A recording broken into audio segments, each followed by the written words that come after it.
नमस्कार मित्रों।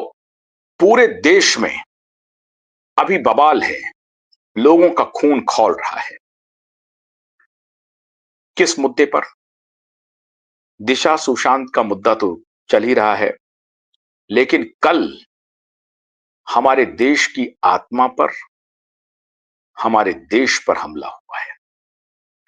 कश्मीर के पहलगाम में जो बहुत ही खूबसूरत वादी है, और उसे आप कहें कि स्विट्जरलैंड से किसी भी सूरत में कम नहीं है। यह पहलगाम का इलाका जो आपकी स्क्रीन पर दिख रहा है, और इसे मिनी स्विट्जरलैंड कहते हैं। कल भी जब लोग हमले का शिकार हो रहे थे तो कुछ चश्मदीद कह रहे थे कि ऊपर मिनी स्विट्जरलैंड से हम लोग नीचे आ रहे थे मैदानी इलाके में। ये पहलगाम वो इलाका है जहां हर साल विजिटर्स जाते हैं, सैलानी जाते हैं और इन वादियों का लुत्फ लेते हैं। लेकिन आप इसे बदनसीबी कहें, ये कोई पहली घटना नहीं है जो पहलगाम में हुई है। मैं कुछ घटना का जिक्र भी करूंगा, उसका अकाउंट भी दूंगा, लेकिन आज मैं जो मोटी बात आपके सामने रख रहा हूं वो आपकी आंखें खोल देगा और शायद आपको सोचने पर मजबूर करेगा कि ये पहलगाम की घटना जिसमें 26-27 लोगों के मारे जाने की खबर है, ये घटना सिर्फ कल एक घटना हो गई और कुछ आतंकवादी आ गए, उन्होंने हमला कर दिया, ऐसा नहीं है। आज मैं आपको कुछ वीडियो भी दिखाने वाला हूं और कुछ प्रवृत्ति की चर्चा करने वाला हूं और ऐसे गुनहगारों का जिक्र करने वाला हूं जिसके बारे में अब भारत सरकार को, खासतौर से मोदी जी को निर्णय लेना पड़ेगा, लेना ही चाहिए। अब बहुत हो गया। कल की घटना इतनी विदारक है मित्रों। 16 अप्रैल को शादी होती है, 19 अप्रैल को रिसेप्शन होता है और 22 अप्रैल को गोली से छल्ली हो जाता है। एक न्यू कपल, एक नया वैवाहिक जोड़ा जो पहलगाम घूमने जाते हैं और देखते ही देखते आतंकवादी उन्हें मौत की नींद सुला देता है। किसने कल्पना की होगी? 16 अप्रैल को शादी हुई है, 19 को रिसेप्शन हुआ है, हंसता खेलता परिवार है, घूमने के लिए जा रहे हैं, पहलगाम जा रहे हैं, उस कश्मीर में जा रहे हैं जिस कश्मीर में धारा 370 हटने के बाद प्रत्येक वर्ष, और इस साल तो लगभग 2 करोड़ लोग, पिछले साल लगभग 2.25 करोड़ यात्रा कर चुके हैं कश्मीर की वादियों का, घूमने जा रहे हैं। पूरा जम्मू एंड कश्मीर एक प्रकार से आर्थिक गतिविधियों का केंद्र बन रहा है। न सिर्फ भारतीय जा रहे हैं वरन की पूरी दुनिया के सैलानी वहां पहुंच रहे हैं और वहां की इकोनॉमी बढ़ रही है, लोगों को रोजगार मिल रहा है, लोग अमन चैन से रहना चाह रहे हैं।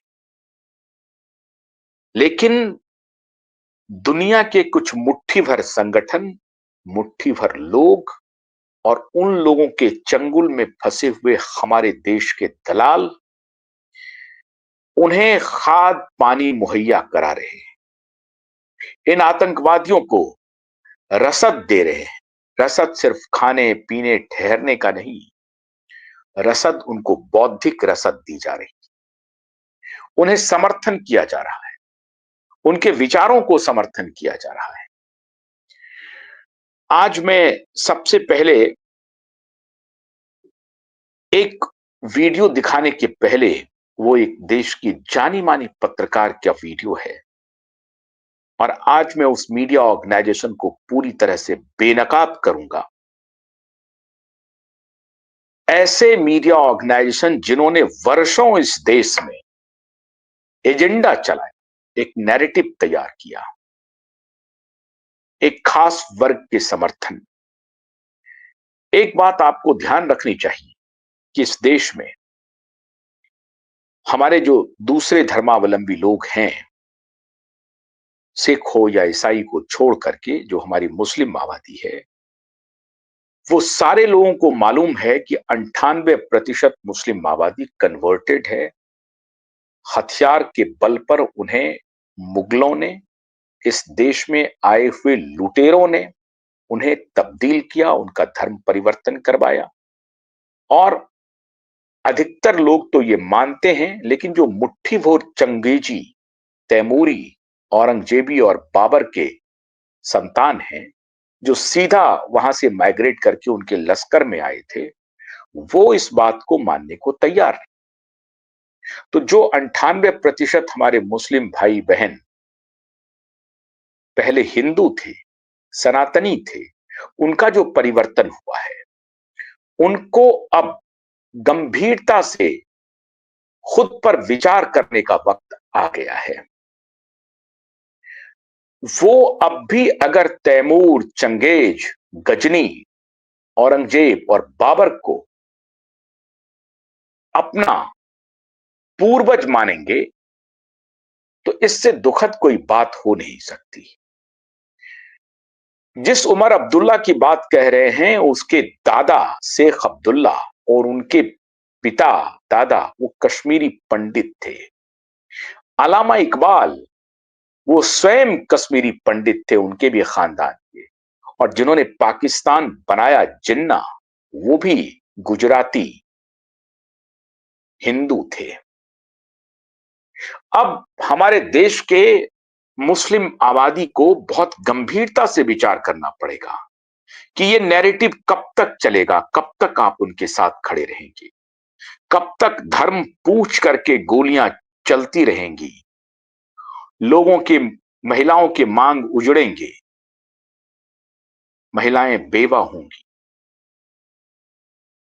पुरुष की हत्या होगी, महिलाओं की हत्या होगी, बच्चों की हत्या होगी, निरीह की हत्या होगी, कब तक होगी? क्या आपका दिल आज नहीं पसीज रहा है? क्या आपको इस मुद्दे पर कोई विचार नहीं करना है? ये आपके लिए एक सवाल है। मैं आपको कुछ आंकड़े देता हूं कि पहलगाम में ये पहला हमला नहीं हुआ है। इसके पहले भी वहां पर यात्री पहुंचते रहे हैं, और कल जब घुड़सवारी कर रहे थे सैलानी, तब उनके ऊपर हमला हुआ। 5-6 हमलावर बताए जाते हैं। इसके पहले 2024 में 18 मई को, ठीक अमरनाथ यात्रा के पहले वहां पर हमले हो रहे हैं लगातार।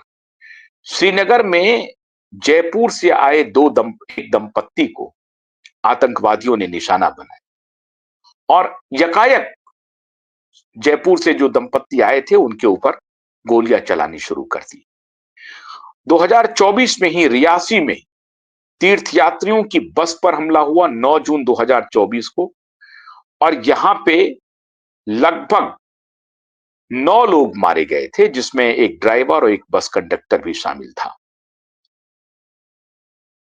गोलीबारी के बाद वहां बस खाई में गिरी, जिसमें 33 लोग और घायल हो गए। जो बस अमरनाथ जा रही थी, उसको लेकर के यह हमला हुआ था। और उसके बाद बहुत पहले 2005 में 14 नवंबर को 17 लोग घायल हुए थे और 4 लोग मारे गए थे इन आतंकवादियों के हमले में।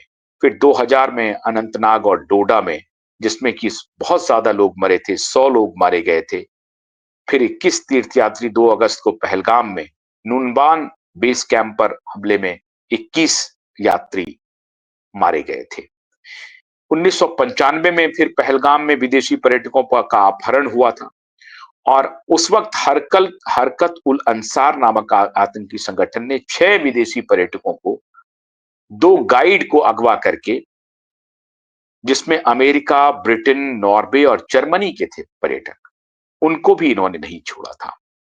नाम पूछ करके कल जो गोली मारी गई है, वो टारगेट किलिंग इसको कहते हैं। टारगेट किलिंग की गई। 4 जुलाई 1995 को पहलगाम में जब अपहरण हुआ, उसमें सारे विदेशी नागरिकों को किया। 2000 में किया, 2005 में किया, 2024 में किया, 2025 में किया। अब 1999 में लगभग 5 लाख कश्मीरी पंडितों को मस्जिदों से अजान दिया गया कि पुरुष घर छोड़ दें, महिलाओं को छोड़ के वो जा सकते हैं। महिलाओं के साथ बीभत्सतम बीभत्सतम अत्याचार किया गया, जो अत्याचार शायद तैमूर ने भी नहीं किया होगा, औरंगजेब ने भी नहीं किया होगा, गजनी ने भी नहीं किया होगा, चंगेज खां ने भी नहीं किया होगा। 1990 में कश्मीरी पंडितों के खिलाफ आज तक अदालत ने भी संज्ञान नहीं लिया, और अदालत में एक पीआईएल जब गया तो अदालत ने कहा यह बात पुरानी हो गई।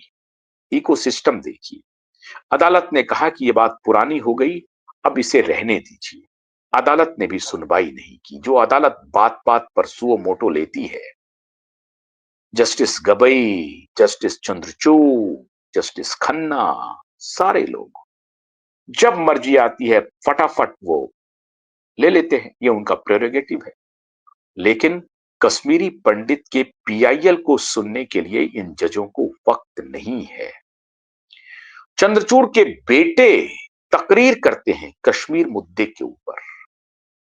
आज मैं आपको गुनहगार पत्रकारों का एक वीडियो सुना रहा हूं और उस मीडिया ऑर्गेनाइजेशन की बेशर्मी दिखा रहा हूं।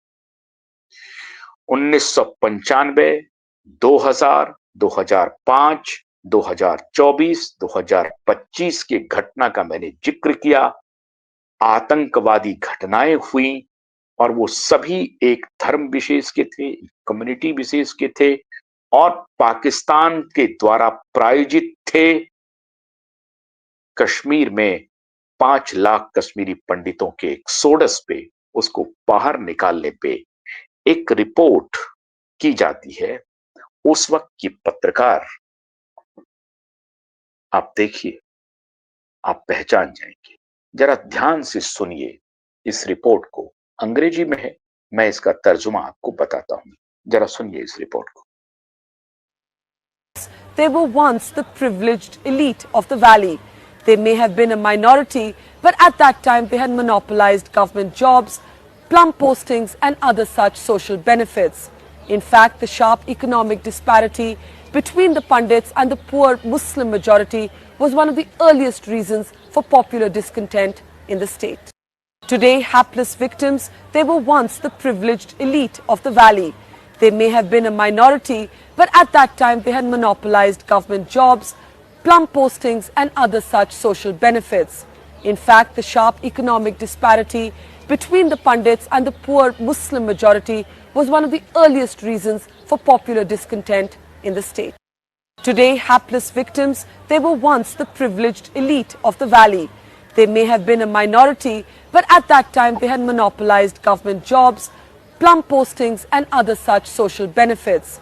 In fact, the sharp economic disparity between the Pandits and the poor Muslim majority was one of the earliest reasons for popular discontent in the state.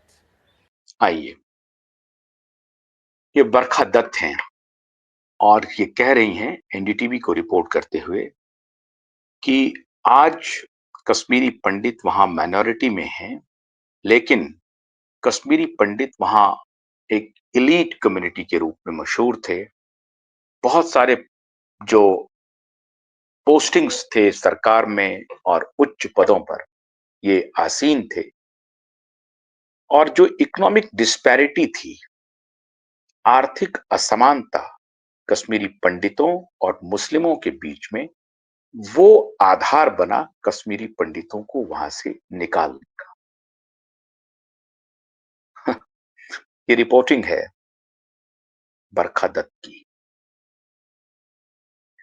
अब कश्मीरी पंडित नहीं है, बाहर हैं।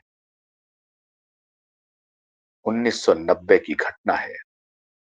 उस वक्त केंद्र में सरकार थी बीपी सिंह की, और बीपी सिंह ने गृह मंत्री बनाया था महबूबा मुफ्ती के पिता को। महबूबा मुफ्ती के पिता गृह मंत्री थे और कुछ ही दिनों में ये तांडव शुरू हो गया। उनकी बेटी को अपहरण करके नाटक किया गया और फिर क्या सब हुआ ये पूरी दुनिया ने देखा। खैर 1900 जब वाजपेयी जी की सरकार थी, कांधार कांड हुआ था। उस वक्त भी कश्मीरी पंडित नहीं थे। कांधार कांड हुआ और 200 से अधिक यात्रियों को लेकर के एक विमान को हाईजैक किया गया, और आज जो जिनके मरने की खबर आ रही है, पता नहीं वो जिंदा है या नहीं, उनका उसमें हाथ था। ये बरखा दत्त जैसी पत्रकार अकेली नहीं है, इनकी पूरी फ्लीट है, पूरा कुनबा है। सैफ अली खान को किस कश्मीरी पंडित ने कहा कि अपने बेटे का नाम तैमूर रख लो? वहां किस बात की डिस्पैरिटी थी? तैमूर अल्लाह का भी नाम नहीं है, पैगंबर साहब का भी नाम नहीं है, मोहम्मद पैगंबर का भी नाम नहीं। तैमूर शिव जी का भी नाम नहीं, तैमूर राम का भी नाम नहीं है, कृष्ण का भी नाम।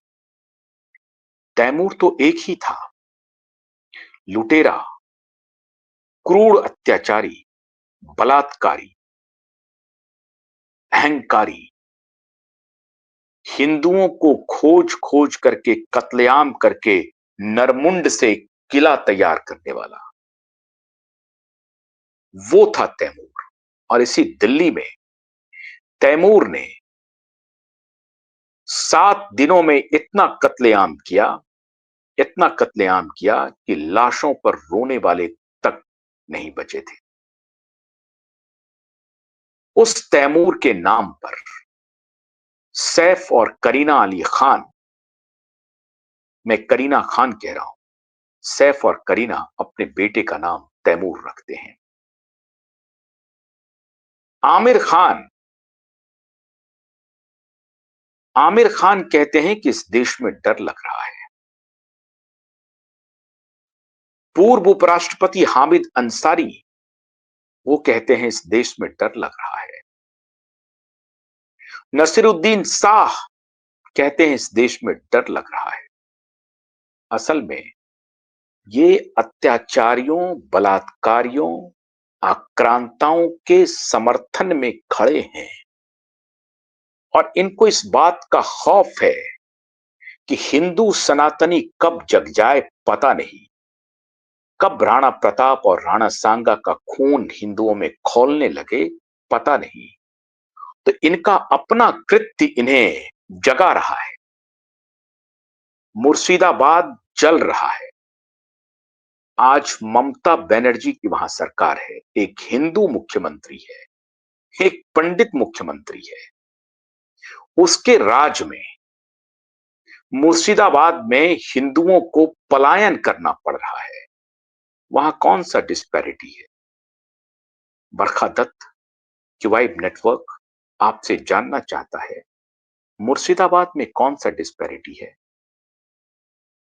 कौन सा डिस्पैरिटी? उत्तर प्रदेश में कैराना में कौन सा डिस्पैरिटी था? जहां आप मेजॉरिटी में होते हैं ना, वहां आप हिंदुओं को पलायन करने पर मजबूर कर देते हैं। पाकिस्तान में 23% आबादी थी माइनॉरिटी की, और उसमें मैक्सिमम आबादी हिंदुओं की थी। 1947 में वो घट करके 1% भी, 2% भी नहीं बचा। कौन सा डिस्पैरिटी है वहां पर बरखा दत्त जी? बांग्लादेश में माइनॉरिटी की आबादी आजादी के वक्त अच्छी खासी थी, आज वो लाखों में आ गई है। वहां कौन सा डिस्पैरिटी है बरखा दत्त जी? आप किस प्रकार का नैरेटिव फैला रही थी? आज मैं अपने देश के प्रधानमंत्री से आग्रह कर रहा हूं, ऐसे पत्रकारों को आप नजरबंद कीजिए, उन्हें गिरफ्तार कीजिए। मैं आपसे अनुरोध कर रहा हूं प्रधानमंत्री जी कि ऐसे पत्रकारों को, पत्रकारिता के नाम पर नैरेटिव चलाने वालों को, जो आज 16 तारीख को जिसकी शादी हुई, आज वो विधवा हो गई है। 16 अप्रैल को शादी और 22 अप्रैल को विधवा हो गई है। ऐसे पत्रकारों के मंसूबे की वजह से हुआ है, ऐसे पत्रकारों की दलाली की वजह से हुआ है, ऐसे पत्रकारों के नैरेटिव की वजह से हुआ है। असदुद्दीन ओवैसी, उनके भाई जो आपके लिए काम करते हैं, कांग्रेसी कहते हैं कि वो आपके स्टूज हैं, आपके समर्थन में वो काम करते हैं। प्रधानमंत्री जी, वक्त आ गया है, वक्त आ गया है प्रधानमंत्री जी। अगर आप हिंदू हृदय सम्राट हैं तो मैं बड़ी विनम्रता से यह कहना चाहता हूं कि हमारे जो मुस्लिम भाई बंधु हैं, उनकी कोई गलती नहीं है। ये मुट्ठी भर लोग उन्हें भड़का रहे हैं, वो हमारे सौहार्द को बिगाड़ रहे हैं। और मैं दावे के साथ कह रहा हूं कि 98% हमारे जो कन्वर्टेड मुस्लिम हैं, उन्हें विचार करना पड़ेगा, आपको सनातन में आस्था है या नहीं है। अगर आज आप अपनी पूजा पद्धति अलग कर लिए हैं, आपके आपके आस्था पर बहुत सारे सवाल उठ सकते हैं, धर्म ग्रंथों पर सवाल उठ सकते हैं। हम सवाल उठाना नहीं चाहते, लेकिन यह अब आपको तय करना पड़ेगा कि और कितना खून बहेगा। असदुद्दीन ओवैसी, जाकिर नायक, दिग्विजय सिंह, कांग्रेस का पूरा इकोसिस्टम और जेएनयू का लेफ्ट इकोसिस्टम, जेएनयू का, मैं नाम लेके कह रहा हूं, जेएनयू का लेफ्ट इकोसिस्टम इस प्रकार की घटनाओं को आगे बढ़ाने के लिए, और आज से नहीं, ये गांधी के जमाने से चल रहा है। मालाबार में मोपला को विद्रोह को कहा गया। 1927 में श्रद्धानंद की हत्या हुई, स्वामी श्रद्धानंद की। अब्दुल अंसारी जिन्होंने हत्या की, गांधी ने कहा कि हां, स्वामी श्रद्धानंद धर्म परिवर्तन करा रहे थे, तो धर्म परिवर्तन को रोकने के लिए अगर किसी ने यह कदम उठाया तो ये उसका अधिकार है। और वही गांधी मोपला विद्रोह के लिए, मोपला में जो, मालाबार में जो हिंदुओं का कत्लेआम हुआ, खिलाफत के समर्थन में हुआ, और कहा गया कि नहीं, कुछ नहीं हुआ, अगर आपको एक थप्पड़ मारा है दूसरा भी गाल बढ़ा दीजिए। ये गांधी थे। तो गांधी का एक तरफा निरपेक्षता जो है, ये पंथ निरपेक्षता के दायरे में नहीं आएगी।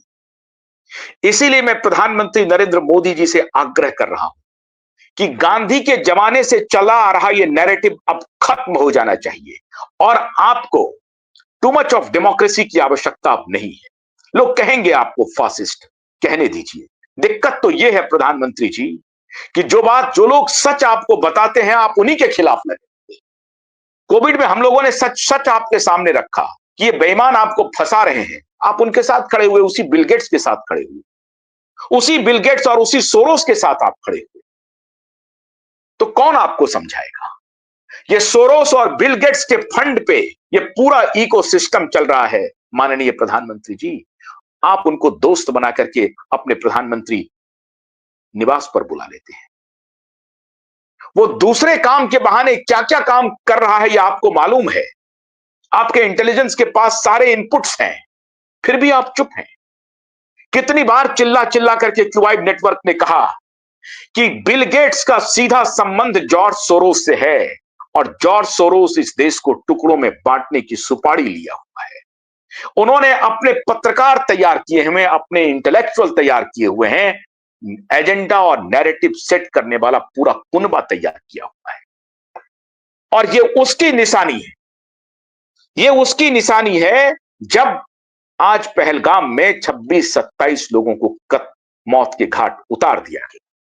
और आप हाई लेवल मीटिंग करते रहिए, हाई लेवल मीटिंग कर रहे हैं। आप पहुंच गए हैं वहां पर, आप वापस आ गए दुबई से, सऊदी अरबिया से। मामला मैंने आपको कहा, ऐसे पत्रकार जो कह रहे हैं कि कश्मीरी पंडित को इसलिए मारा गया क्योंकि वो सारे प्लम पोस्टिंग पे उनका कब्जा था और इकोनॉमिक डिस्पैरिटी थी, उसको समर्थन कर रहे हैं। कह रहे हैं कि महिलाओं के साथ जो बर्बरता की, खंजर डाल करके उनके खून में चावल पकाया गया। आप कल्पना कर सकते हैं? और उस कृत्य को भी ये पत्रकार अपना समर्थन दे रहे हैं। किस प्रकार की पत्रकारिता कर रहे हैं देखिए जरा सा। सच से इन्होंने आंखें मूंद ली हैं।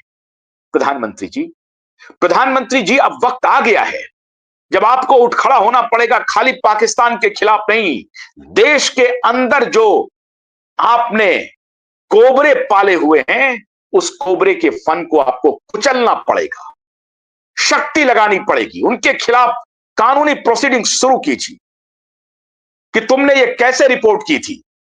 आज निकालिए, मैंने आज रिपोर्ट दिखाया है आपको, ये रिपोर्ट निकालिए, देखिए उन लोगों के रिपोर्ट को दिखाइए जो एक कम्युनिटी के समर्थन में उनके लाख गुनाह को भी समर्थन कर रहे हैं।